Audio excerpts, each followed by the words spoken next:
Lucky ने आखिर में अपना फैसला ले लिया था। वो राधिका को छोड़कर नहीं जा सकता था, इसलिए उसने अपना परिवार ही छोड़ दिया। इस बात पर उसके दादाजी को काफी गुस्सा आ रहा था और उन्होंने चिल्लाते हुए लकी को वहां से बाहर कर दिया। इधर राजीव भी कुमारी से मिलने के लिए बेचैन हुआ जा रहा था। पहले तो कुमारी उसकी तरफ देखना भी नहीं चाह रही थी, लेकिन बाद में उससे वो गले आकर लग गई। इधर निर्मला को इस बात की काफी खुशी हो रही थी कि उसके बेटे की जीत हुई थी। इस जीत की खुशी मनाने के लिए वो अभिलाषा के पास चली गई, लेकिन उसकी बात सुनकर ही अभिलाषा को भयंकर गुस्सा आ गया। उसे कहीं से भी यह खुशी का दिन नजर नहीं आ रहा था। अरे भाभी, आप कैसी बातें कर रही हैं? आज पापा का बर्थडे है, इसलिए तो मैंने कहा कि आज का दिन अच्छा है। मैंने गलत क्या कहा? निर्मला ने कहा। वो अभिलाषा के घाव को इतना आसानी से छोड़ने देने वाली नहीं थी। वो अपनी जुबान पर ढेर सारा नमक लेकर आई थी और इस नमक को वो अभिलाषा के घाव पर मल देना चाहती थी। अभिलाषा गुस्से में निर्मला को देख रही थी। उसकी आंखें पूरी तरीके से लाल हो गई। इतने में दशरथ ने उसका हाथ पकड़ लिया और धीरे से उसके कान में कहा, यह मौका ठीक नहीं है। तुम्हें इस तरह से गुस्सा नहीं दिखाना चाहिए। अगर अभी हमने कुछ भी किया तो उसका पता पापा को चला तो हम दोनों के अलावा लकी की भी दिक्कत बढ़ सकती है, समझो। दशरथ की बात सही थी और इसी वजह से अभिलाषा ने अपने आप को रोक रखा था। इधर निर्मला अपने आप को लेकिन रोक नहीं पा रही थी। वो अभी भी मुस्कुरा रही थी और उसने अपना ग्लास ऊपर की तरफ उठाया और मुस्कुराते हुए बोली, मुझे तो लगता है कि लकी मुझे बहुत पसंद है। उसका और प्रफुल्ल का कंपटीशन था ना, तो प्रफुल्ल को उसकी वजह से बहुत कुछ सीखने को मिला होगा, लेकिन मुझे ये नहीं पता कि लकी के साथ में इस तरह की दिक्कतें चल रही थी।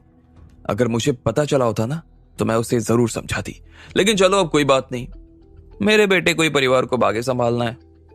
जैसे ही निर्मला ने इतना भर कहा कि वो फिर से अभिलाषा का चेहरा देखने लगी।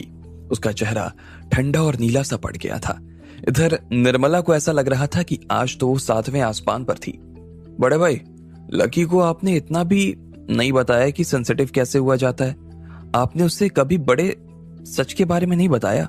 आपने उसे उसकी जिम्मेदारियों के बारे में नहीं बताया। बड़े भाई, आज लकी के साथ जो कुछ हुआ ना, उसमें उसने जो कुछ भी किया ना, मुझे तो उसमें कोई गलती उसकी नजर नहीं आती। पेरेंट्स होने के नाते बच्चों की जिम्मेदारी तो हमें लेनी पड़ेगी ना। आपको उसे बचपन में ये बात सिखानी चाहिए थी कि लड़की से ज्यादा आदमी का करियर जरूरी होता है। वो आदमी है और उसे करियर पर ध्यान देना चाहिए, कमल ने कहा और फिर होठों के अंदर हंसने लगा। ये बात याद दिलाने के लिए तुम्हारा बहुत बहुत शुक्रिया कमल, लेकिन क्या तुम्हें पता था कि ऐसा कुछ होने वाला है? अगर प्रफुल्ल उस जगह होता तो क्या करते? खैर, प्रफुल्ल इस जगह पर तो हो ही नहीं सकता था, वो तो समझदार है। लकी तो दशरथ कहते कहते रुक गया। वो बस मुस्कुरा रहा था। वो किसी भी हाल में कमल के सामने गुस्सा करते हुए अपने आप को कमजोर नहीं दिखाना चाहता था, इसलिए वो उसे चुपचाप देखे जा रहा था। लेकिन उसके दिल पर इस वक्त क्या बीत रही थी, ये उसके अलावा और कोई समझ नहीं सकता था। कमल फिर से मुस्कुराने लगा और फिर उसने दशरथ और अभिलाषा की तरफ देखा। उसने फिर उनकी तरफ देखते हुए मुस्कुराते हुए बोला, चलो, मुझे तो लगता है कि आप दोनों को और एक बेटे की कोशिश करनी चाहिए। अभी भी उम्र है आप लोगों के हाथ में, हो सकता है कि बात बन जाए। नहीं, इतना भर कहकर कमल निर्मला की तरफ देखने लगा और वो दोनों वहां से निकल गए। उन्हें जो करना था वो पेट भर के वो कर चुके थे। इधर ढेर सारे लोगों ने निर्मला और कमल को घेर लिया। पहले लकी के होने की वजह से उन्हें समझ नहीं आ रहा था कि आखिर वो दोनों में से किसके माँ बाप के पास पहले जाएं और ज्यादा बात करें, लेकिन अब लकी के मैदान छोड़ जाने के बाद सब कुछ एकदम साफ हो गया था। आने वाला मुखिया प्रफुल्ल था और इसलिए सब उसके माँ बाप को घेर कर खड़े हो गए। वो उन्हें खुश करने में कोई कसर नहीं छोड़ना चाहते थे। लोगों ने उन्हें चढ़ाना शुरू कर दिया। निर्मला भाभी, क्या बात है, आपकी साड़ी तो काफी खूबसूरत लग रही है। हाँ भैया, और आपका सूट भी बड़ा शानदार है भाई। कहां से बनवाया आपने ये? और भाभी, आपने ये ज्वेलरी कहां से ली?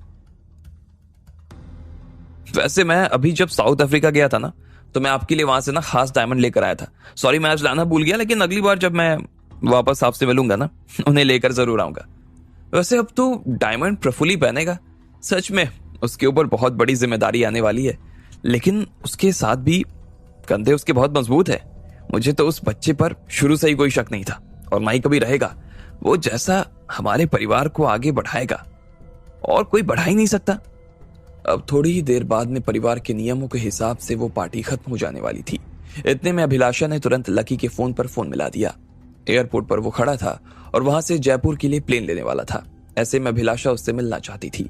रुस्तम, निशांत और काशीनाथ जी उनके पास बैठे हुए थे। लकी इधर एयरपोर्ट पर पिछले 2 घंटे से इंतजार कर रहा था। अब क्योंकि वो परिवार का हिस्सा नहीं था, इसलिए उसे यहाँ से आज रात ही बाहर निकल जाना जरूरी था। वो चारों लड़कियां भी लकी के साथ में थी, इसलिए उसे इतना अकेला महसूस नहीं हो रहा था जितना वो डिसीजन लेते वक्त कर रहा था। लकी! इतने में अभिलाष और उसके साथ में बाकी लोग भी लकी से मिलने के लिए आ गए।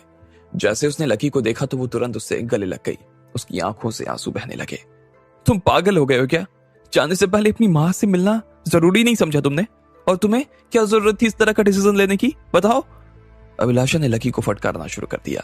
अगर वो थोड़ा सा दिमाग से काम लेता तो आज उसके सामने ऐसी नौबत कभी नहीं आती। अभिलाषा, वो अब जाने वाला है, कम से कम अब तो उसे मत डांटो। दशरथ ने फिर से अपनी पत्नी को समझाते हुए कहा। अभिलाषा ने उसकी बात सुनी और लकी के लिए तुरंत अपने शब्दों को बदल लिया। वो लकी की तरफ देख रही थी और उसकी आंखों से आंसू निकल रहे थे। फिर उसने धीरे से मुस्कुराते हुए कहा, बेटा, मैंने जो कहा उसे भूल जाना, या ये मत समझना कि मैं नाराज हूं। तुम बहुत अच्छे इंसान हो, मेरे सबसे अच्छे बेटे हो तुम, और तुमने जो कुछ किया, जो डिसीजन लिया, मैं तुम्हारे साथ हूं उसमें। मुझे तुम्हारे ऊपर गर्व है लकी। उसकी मां ने कहा और उसका माथा चूम लिया। मैं जानता हूं मां, सच क्या है, मैं अच्छा बेटा नहीं हूं, इसलिए आप मुझसे ऐसा कह रही हो कि मैं अच्छा हूं ना? लकी ने अपनी मां को हंसाने की कोशिश करते हुए कहा।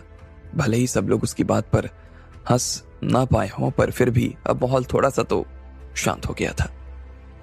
भाई, चाहे तुम इस परिवार का हिस्सा हो या ना हो, तुम मेरे बड़े भाई थे, हो और हमेशा रहोगे, निशांत ने लकी से गले मिलते हुए कहा। वो लकी के बिना अपनी कल्पना भी नहीं कर सकता था। हाँ मेरे बड़े भाई, मैं हमेशा तेरे साथ खड़ा हूं, तेरी बदमाशियों को छोड़कर, लकी ने फिर से मुस्कुराते हुए कहा। उसे अंदर से इस बात की काफी खुशी हो रही थी कि उसे निशांत जैसा छोटा भाई मिला था। अब मैं तो रहूंगा नहीं, तो तुम आगे से मेरी मम्मी और पापा का ध्यान रखना, लकी ने मुस्कुराते हुए कहा। अरे नहीं भाई, मेरे पास अपने एक जोड़ी मम्मी पापा हैं, मुझसे उनका ध्यान नहीं रखा जाता, मैं आपके मम्मी पापा का कहां से ध्यान रखूंगा? उसके लिए तो आपको ही फिर से परिवार में आना पड़ेगा और इन दोनों का ध्यान रखना पड़ेगा। अगर हाँ आप कहो तो मैं थोड़े दिन या थोड़े महीनों तक मामला देख सकता हूं, लेकिन उसके बाद नहीं हूं, निशांत ने मजाक करते हुए कहा। लेकिन वो सच में लकी के वापस आने का इंतजार करता रहता। वो सच में चाहता था कि लकी वापस आए। जैसे ही निशांत ने अपनी बात खत्म की तो फिर से माहौल ठंडा हो गया। हर कोई इस बात को अच्छी तरीके से जानता था कि अग्रवाल परिवार के इतिहास में जब भी किसी को बाहर निकाला गया तो फिर वो आदमी वापस नहीं आया। लकी के साथ भी वही हो रहा था जो बाकी लोगों के साथ हुआ। रुस्तम जी, काशीनाथ जी, आप भी मुझसे मिलने के लिए आए हैं, मुझे माफ कर देना, मैंने आपको परेशान किया, लकी ने उस शांति को खत्म करने के लिए कहा और फिर उन दोनों की दिशा में देखने लगा। प्रफुल्ल और लकी के बीच जो होड़ चल रही थी, उस होड़ में उन्होंने शुरुआत से ही लकी को चुना था। वो उस आदमी को अच्छी तरीके से जानते थे और उन्हें पता था कि लकी और प्रफुल्ल में तो कोई कंपटीशन था ही नहीं। लेकिन अब जब लकी यहां से जा ही रहा था तो रुस्तम को यह भी मालूम था कि प्रफुल्ल उसे और उसके साथियों का जीना हराम कर देने वाला था। रुस्तम और काशीनाथ जी ने तुरंत अपना सिर नाम में हिला दिया। वो सच में लकी को काफी पसंद करते थे और सच में उससे मिलना चाहते थे। चलो ये तो अच्छा है कि सब लोग यहाँ पर आ चुके हैं, लेकिन वो कुमारी लक्ष्मण जी से मिलने के लिए क्यों नहीं आई? ये तो बहुत गलत बात है। कुमारी जी तो उसे अपना दोस्त कहती थी, इन्होंने कितनी बार उसकी जान बचाई थी और वो थी कि आखिरी बार उनसे मिलने तक नहीं आई, रीना ने बड़बड़ाते हुए कहा। लेकिन इस चीज से उन चारों को किसी तरह का कोई पछतावा या दुख नहीं हो रहा था। उनके हिसाब से तो लकी का उसके परिवार से अलग होना ही ठीक था। लकी अपने आप में इससे बड़ा परिवार खड़ा कर सकता था। कुमारी को राजीव चचा ने अपने पास रोक लिया था, इसलिए वो नहीं आ पाई होगी और कोई बात नहीं है। वरना ऐसा नहीं था कि वो लकी से मिलने के लिए नहीं आती, लेकिन वो अपने पिता से 20 सालों के बाद मिल रही थी।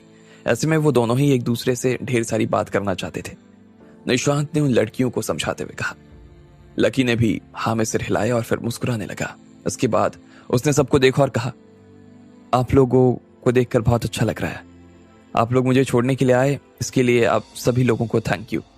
मुझे लगता है कि अब मुझे जाना चाहिए, इसलिए मैं आपसे विदा लेता हूं। Bye bye.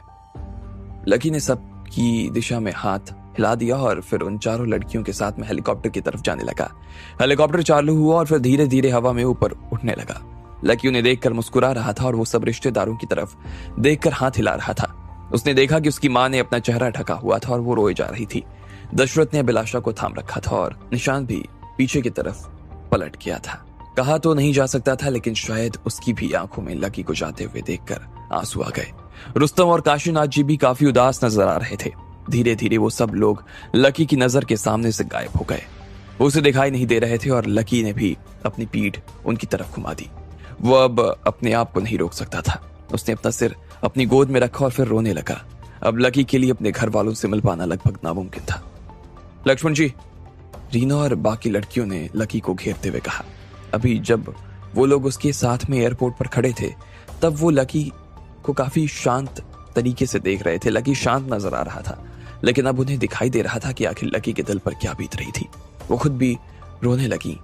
उनसे लकी की ये स्थिति देखी नहीं जा रही थी और धीरे धीरे उन चारों ने लकी को शांत करवाना शुरू कर दिया।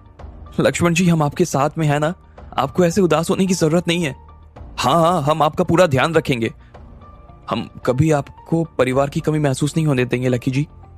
चारों उसे मनाने की कोशिश तो कर रही थी, लेकिन लकी का मन मान नहीं रहा था। अब आगे क्या होने वाला था? क्या लकी सच में अब अपने परिवार में वापस नहीं लौट सकता था? आपको क्या लगता है, क्या होंगे इन सभी सवालों के जवाब? कमेंट बॉक्स में कमेंट करके हमें जरूर बताएं। और सभी सवालों के जवाब को जानने के लिए सुनते रहिए इंस्टा मिलियनेयर सिर्फ पॉकेट एफएम पर।